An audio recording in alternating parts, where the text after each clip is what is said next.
Hi, I'm Dr. Rishika Habib, specialist pediatric dentist at Go Dental Clinics.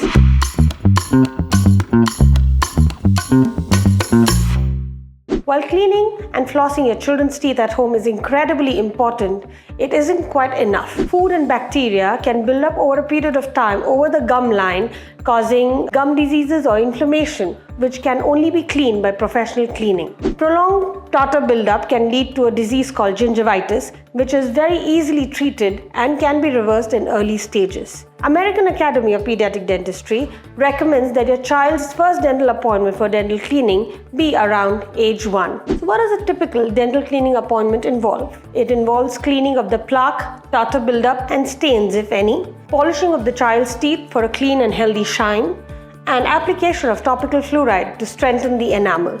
We could also sometimes take x-rays to check if there are any cavities. How frequently should your child come for dental cleaning appointments?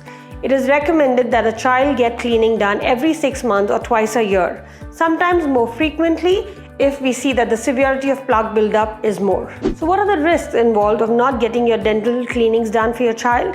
Well, although the parents might be tempted to delay it as much as possible, it is not recommended.